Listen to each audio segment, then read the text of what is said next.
Olá pessoal, bom dia, boa tarde, boa noite, boa madrugada para vocês que estão aí focados, estudando, em especial para o concurso do TJ Mato Grosso, um edital que está aí na praça para a prova dia 15 de dezembro, certo? Eu estou passando aqui para falar especificamente sobre a legislação institucional, né? A legislação interna prevista aí no edital do TJ Mato Grosso, que prevê a legislação do regimento interno, do Código de Divisão e Organização Judiciárias, do Código de Normas da Corregedoria e também do Estatuto dos Servidores do Estado do Mato Grosso, ok?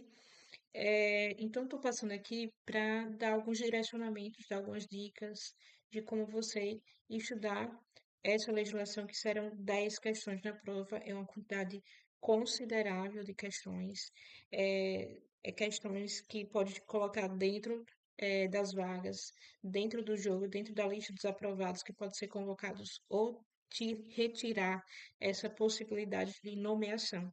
10 questões é uma quantidade bastante considerável, que a gente não pode negligenciar o estudo da legislação. Eu sei que é um estudo maçante, muitas das vezes, é uma lei que a gente, os regimentos internos, essas normas a gente nunca estudou antes, né? Só cai especificamente para esse concurso, não cai para outros.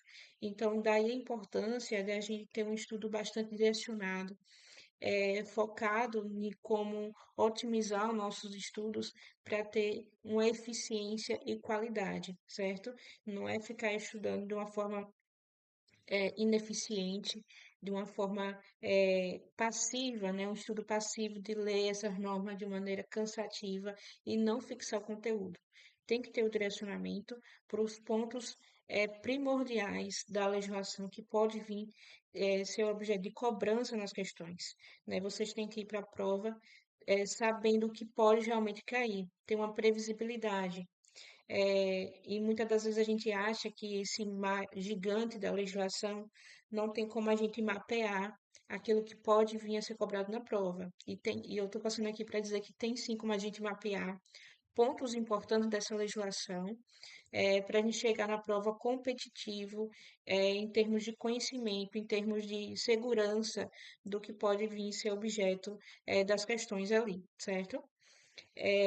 Então vamos lá, vamos aqui ao que interessa, a falar, a destrinchar um pouco, desmistificar a extensão dessa matéria, que é um pouco, sim, complexa, né? Complexa no sentido de extensão mesmo, mas com estudo direcionado e um estudo ativo, a gente consegue avançar e condensar muitas informações até o dia da prova, desde que você esteja comprometido com esse processo, assim como as outras disciplinas, tem que ter sim um espaço, a legislação, um espaço diário no seu estudo, no seu ciclo de estudos, para que você chegue na prova competitivo e não perca essas preciosas questões que eh, aparentemente são complexos, que a gente nunca estudou, mas com a redução, trazer uma objetividade para os seus estudos, isso vai ficar muito facilitado, e vocês vão ver que vão se tornar questões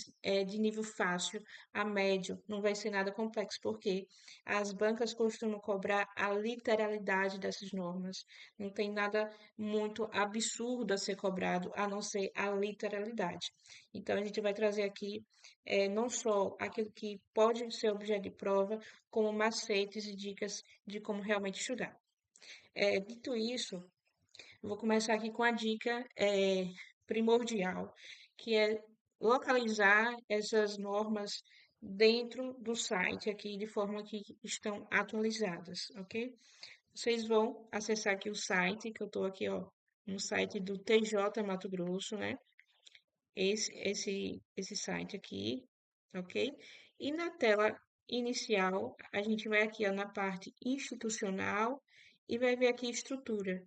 Temos aqui o regimento interno, certo? E ele vai abrir essa página aqui, vai clicar e vai abrir esse arquivo aqui, que eu já estava vendo, vai abrir esse arquivo aqui do regimento interno, contém 207 páginas. Não se assustem, tá bem? Outra dica que eu vou dar aqui é vocês abrir aqui o organograma.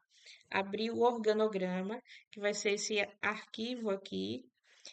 Parece um pouco assim, extenso, né? Mas dá para você dar uma olhada assim de como é a estrutura organizacional do tribunal, de modo que dá para você tirar assim alguma questão de revisão depois, quando você já tiver lido o regimento, de entender realmente a estrutura, como é que funciona, cada órgão está vinculado a qual órgão, etc. Entendeu? Dá para revisar aqui depois o regimento pelo organograma, que às vezes tem muitas questões de prova que vai perguntar aqui, sei lá, o gabinete do juiz auxiliar da presidência está vinculado isso aqui seria óbvio, né? Mas às vezes vem perguntando aqui, será, sei lá, a coordenadoria de comunicação está vinculada à presidência, né? E aí vocês vão ter que saber essa questão, ok? Essa estrutura aqui é muito interessante para revisar o regimento, depois que você já deu uma leiturazinha, que já entendeu um pouco da estrutura de como funciona o tribunal. É interessante ver esse esquema aqui, eu acho que esclarece muita coisa, certo? Falando do regimento interno, que é essa norma prevista no edital, e eu reputo ser uma das mais importantes a ser objeto de cobrança na prova, o regimento interno nada mais é do que vai disciplinar a organização do tribunal, né? A sua estrutura administrativa. Então, ele vai dispor sobre a composição do tribunal, os órgãos internos, como é que ele se organiza e as competências desses órgãos. Então, assim, é interessante você organizar seu estudo para você saber a composição de cada órgão e também a sua competência, porque basicamente o regimento a todo momento vai estar falando dessas duas informações, falando o que é competente o Tribunal Pleno para realizar, o que é competente o Conselho da Magistratura, o que é competente o presidente, o relator, o revisor. Então, aí são órgãos que eu estou mencionando que é muito importante dentro do regimento interno e dentro da cobrança de questões de prova, que eles sempre vão perguntar sobre a composição, sobre a estrutura interna, sobre as suas competências. Então, o importante é a gente começar a condensar essas informações de forma organizada, de saber a competência de cada órgão, colocar dentro de uma caixinha na nossa mente, né? Para a gente poder acessar aquela informação rapidamente. Então, quando a gente pega o regimento aqui, e tem bastante informação, é, a nossa missão primordial não é fazer uma leitura maçante, extensiva e repetida, porque a gente não vai conseguir assimilar muita coisa nessa maneira de estudo, né? Que eu nem considero estudo. É, então, assim, o interessante é a gente ler, condensar as informações, mas de uma forma objetiva e organizada, que fique de fácil acesso depois, a gente saber a competência de cada órgão, poder fazer algumas associações. As bancas costumam cobrar, muitas das vezes, a composição, por exemplo, das câmaras, né? Câmara isolada, reunidas, as comissões que existem dentro do tribunal, as comissões permanentes, as comissões temporárias, as suas composições. É, Outro objeto que é de muito cobrança quando falo de regimento interno é sobre as eleições, né, dos membros do tribunal, o processo de eleição, de posse, como é que se dá. Então, eu estou falando aqui, ó, de vários pontos que o regimento trata e que a gente tem que ter em mente a sua competência, a sua composição, que é basicamente o que o regimento vai tratar. Uma dica também que eu dou aqui para vocês é, ao fazer a leitura do regimento, vocês darem um Ctrl F aqui, vou dar no documento, e, por exemplo, digitar 2023. Por quê? Aí vocês me perguntam, porque vocês vão verificar a alteração que teve em 2023. Então, todas as alterações que tiverem em 2023 e 2024, é interessante vocês dar uma lida com bastante atenção, certo? Nesses artigos que foram alterados por emendas regimentais, porque como foi uma alteração recente dentro do regimento, isso pode sim vir a ser objeto de cobrança da banca, né? A banca aí organizadora que vai ser a FGV. Então pode vir, sim, é, questões que vai cobrar uma atualização regimental. Então é interessante vocês verem essas alterações, né, que ocorreram dentro do regimento, de forma que isso se torne uma informação bastante preciosa aí para vocês, que pode vir a ser objeto de cobrança na prova. Outra informação importante também, quando a gente se fala de regimento interno, seria o quórum, né? O quórum para tomar algumas decisões. Então, você digita aqui, ó, tipo, maioria absoluta. Ó, esse termo maioria absoluta vai ser mencionado 10 vezes dentro do código, dentro do regimento. Então, é interessante você associar em quais hipóteses seria uma decisão seria tomada por maioria absoluta, ou então dois terços. Tem 5 vezes que aparece o termo dois terços. Então, veja quais são as hipóteses que o regimento está prevendo, em que será exigido um quórum ou a questão da votação aí através de dois terços dos membros do tribunal, certo? Isso é uma informação muito importante.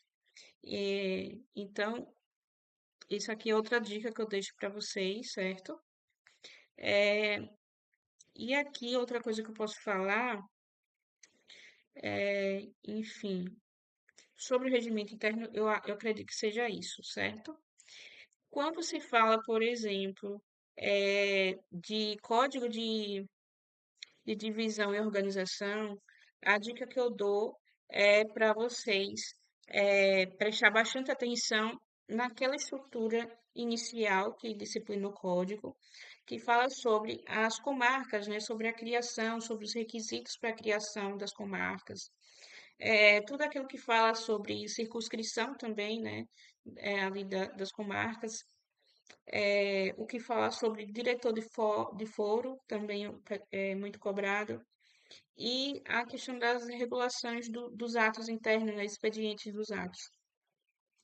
Quando se fala de Código de Normas da Corregedoria, preste muita atenção na função correcional que está sendo disciplinada ali no código, porque é a função é, primordial, né, que está falando do Código de Normas da Corregedoria, é a função de correição. Então, preste atenção na função de correição e também nos artigos que está no código de maneira muito disciplinada sobre que tem a relação sobre o cargo que você está prestando concurso. Por exemplo, lá no Código de Normas, vem falando sobre o cargo de oficial de justiça. Então, se você vai prestar o concurso para o cargo de oficial de justiça, preste atenção naquilo que o código está disciplinando sobre os oficiais de justiça, certo? Que provavelmente vai vir uma questão de prova falando sobre o cargo. Então, é, essas minhas dicas sobre esses regimentos. O Código de Normas da Corregedoria é bem mais extenso também, então é interessante esse estudo muito direcionado, já com o olho atento para essas informações, para a gente não perder tempo. Pode cair qualquer artigo? Pode, né? Do primeiro ao último artigo, com certeza, a banca pode elaborar qualquer questão, mas a gente fala assim, em termos de probabilidade, é, tem artigos, tem informações que a gente tem que ir para a prova sabendo, né?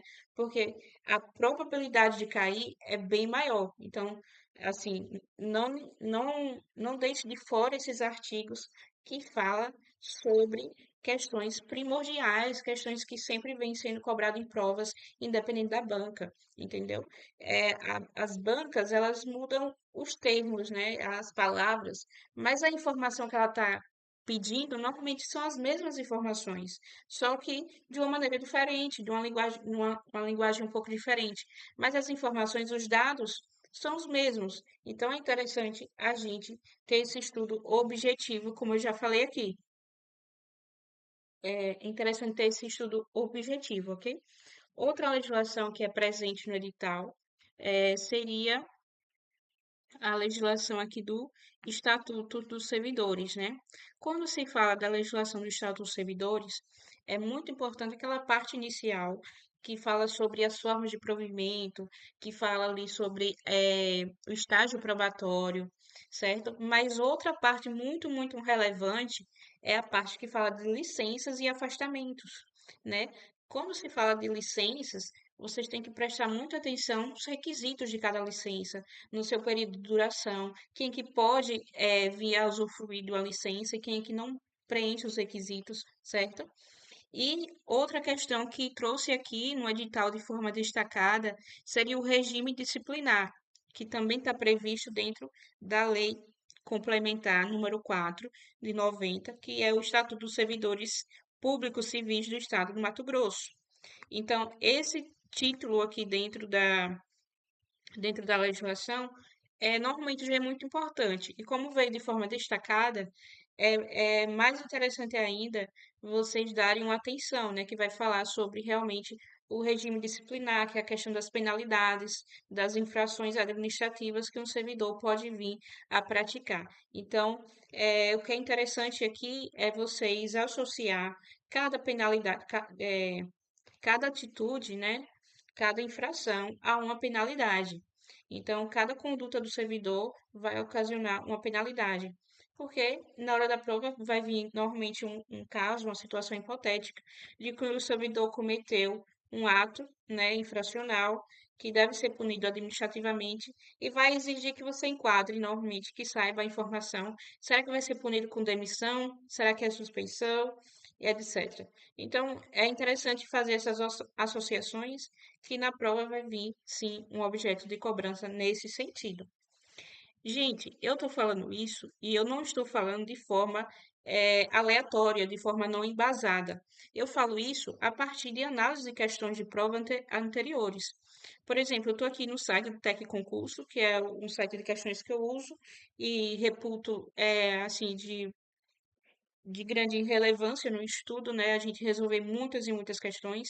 Então, eu falo esses dados que eu acabei de mencionar, tanto do regimento interno, tanto das normas, são a partir de análise de provas anteriores, a partir de questões que bancas diversas cobram esses assuntos nesses termos da legislação, certo? Então, eu fiz aqui um filtro que está falando sobre a Lei Complementar número 4, né, de 90, que é o Estatuto dos Servidores do Estado do Mato Grosso.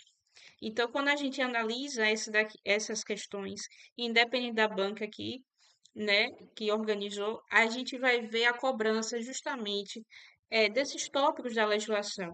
E quando se cobra tal tópico, a gente sabe qual a informação que é preciosa para a banca que está sendo cobrada, né? Por exemplo, das licenças, eu sei que vai vir uma questão de prova, se for cobrado o estatuto, provavelmente vai vir uma questão de licenças.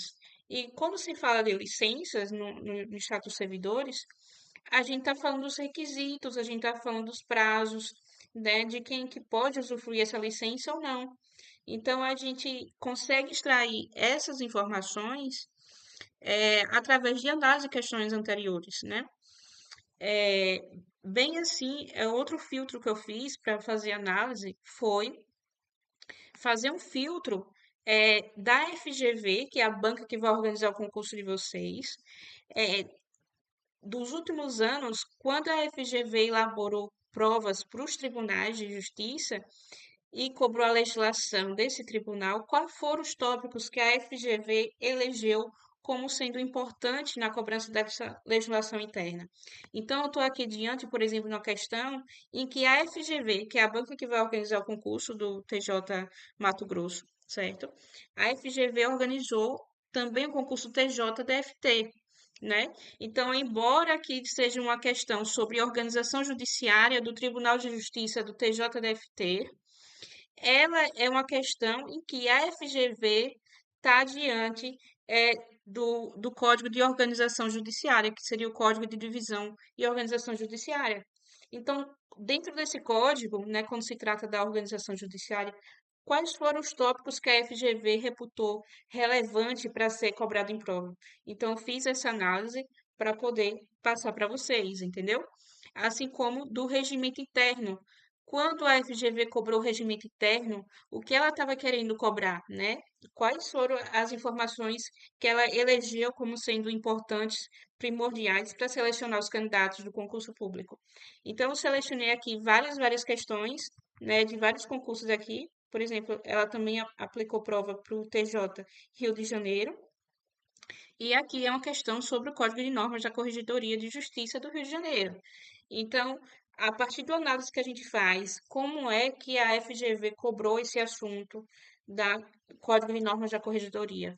Qual foi o assunto que ela reputou relevante dentro desse contexto de legislação interna? A partir dessa análise, a gente coleta os dados e a gente consegue mensurar o que é que pode vir a ser objeto de prova da FGV, certo? E não só isso, um terceiro filtro aqui eu fiz, que é sobre as questões em que foi cobrada a legislação interna do Tribunal de Justiça do Mato Grosso nos últimos concursos, né?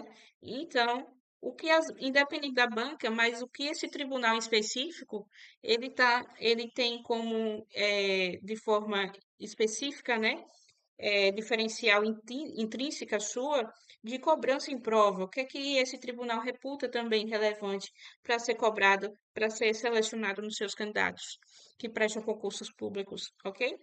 Então, a partir dessa análise, a gente realmente consegue disciplinar esses pontos que eu acabei de passar para vocês, que é de primordial importância para um estudo direcionado, objetivo e eficiente, acima de tudo. Porque não adianta ficar lendo e relendo esses códigos.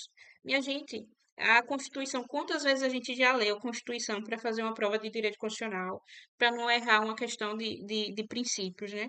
E essa legislação a gente tem pouco tempo para ler. Entendeu? A gente tem pouco tempo para memorizá-la. Então, é muito importante que desde já você coloque ela no seu ciclo de estudos para não perder uma questão boba na prova, porque são questões bobas, fáceis, no sentido de que são questões literais. Então, ao mesmo tempo que é uma questão boba se você estudar, mas é uma questão difícil se você não ler, porque pode vir cobrando detalhe que você não viu. Então, assim, se você que realmente está comprometido para essa fase, para essa prova, se você realmente quer passar no concurso público o quanto antes, você tem que saber quais são os seus diferenciais, né? E quais é aquilo que você pode avançar na frente dos seus concorrentes, que muita gente deixa de lado a legislação específica, porque acha boba e diz, essas questões não vão me eliminar, né? E confia muito nas outras disciplinas, o que é um engano, ou considera muito difícil a ponto de não estudar porque é muito extenso, entendeu? O que acaba levando a uma eliminação sumária nessas provas. Porque 10 questões, como eu já disse, pode te colocar dentro do jogo ou fora do jogo, pode te nomear ou não nomear. Então, assim, eu aconselho a fazer um estudo eficiente, direcionado, né, para vocês conseguirem gabaritar essas 10 questões. Eu estou falando isso de forma categórica, porque realmente 10 questões é muita pontuação, né? Para quem já ficou fora de concurso por uma, duas questões, para quem teve que lutar, sei lá, numa redação, num recurso para subir meio ponto, sei lá, e conseguir galgar algumas posições à frente, sabe do que eu estou falando, certo? Então, interessante é você fazer um estudo ativo dessa legislação. Eu elaborei várias questões sobre o Código de Normas, sobre o regimento interno do Tribunal de Justiça. Foram eu acredito, mais de 200 questões só do regimento.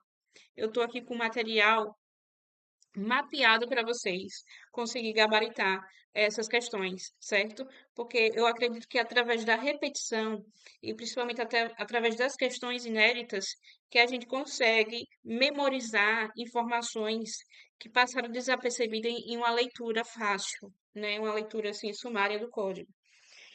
Então, eu elaboro esses materiais de questões inéditas e são questões na modalidade certo e errado, ok? E você pode me perguntar, Edilma, a prova vai ser de ABCDE? Eu vou dizer, não importa. certo? É importante você ter um material de resolução de questões, eh, ainda que na modalidade certo e errado, porque, como eu falei, a banca vai cobrar um dado, é uma informação. Então, se você sabe desse dado de uma forma precisa, se você sabe, por exemplo, aqui que o Tribunal de Justiça é composto por 39 desembargadores, pronto, é a informação que você precisa saber para a prova. Então, independe se a questão vai ser de certo e errado ou de ABCDE.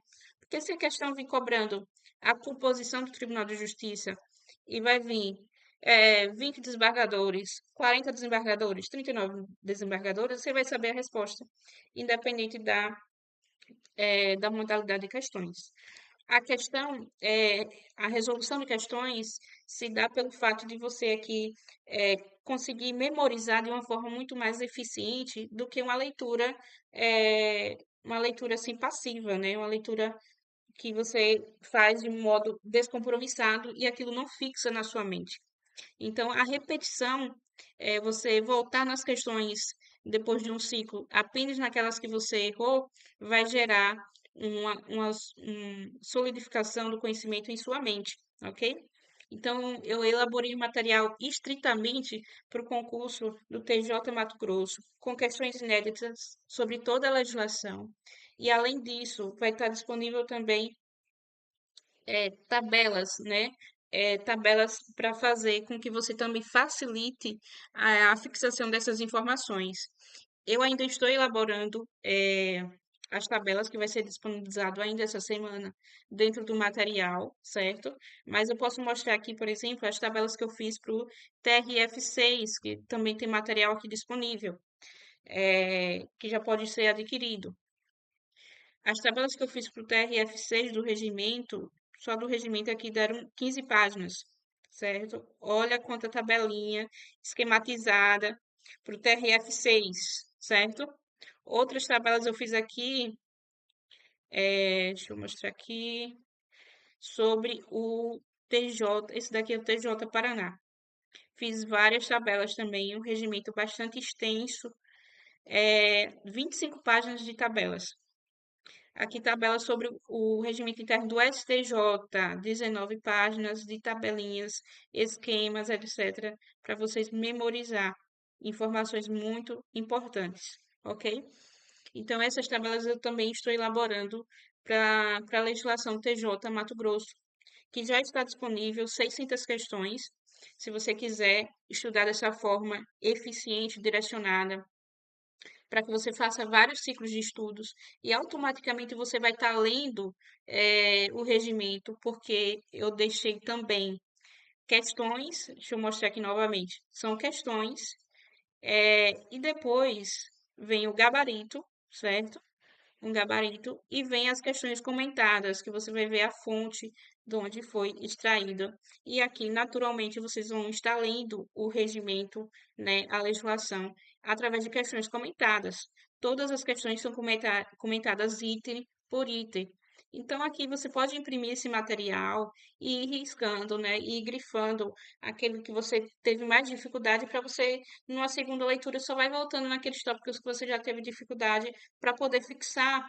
Então, você vai fixando toda a legislação de uma maneira muito mais rápida, muito mais eficiente, através de um quebra-cabeça, né? Nada mais é que um quebra-cabeça, essa repetição de informações, até tudo poder fazer sentido na nossa mente e chegar na prova com todas essas informações, com a segurança necessária para poder gabaritar as 10 questões, né? Eu já elaborei material para alguns outros concursos. O pessoal gostou muito. Inclusive, tem um link aqui também de um grupo no Telegram que vocês podem entrar e pode verificar lá os comentários, os feedbacks que o pessoal deixou. Muito interessante. É, principalmente no TJ Santa Catarina, né? E eu estou com outros materiais agora também. Enfim, se você quer realmente se destacar nesse concurso do TJ Mato Grosso, eu indico muito que vocês se empenhem.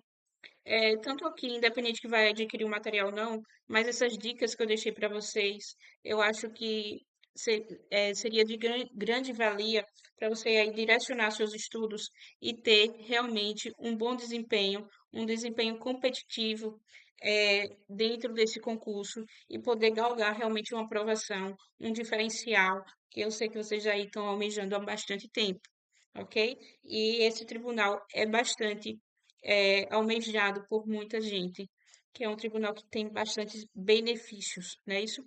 Então, gente, eu passei aqui basicamente para deixar essas dicas para vocês, né? Para apresentar um material também, mas não só isso, né? Eu acho que é para a gente também estar aqui juntos na caminhada de concurso e um poder ajudar o outro. Então, espero que vocês estejam focados, realmente disciplinados nesse processo e que tudo ocorra bem e muito foco aí na realização desse sonho, tá certo? Fique, fique com Deus, um forte abraço e até mais.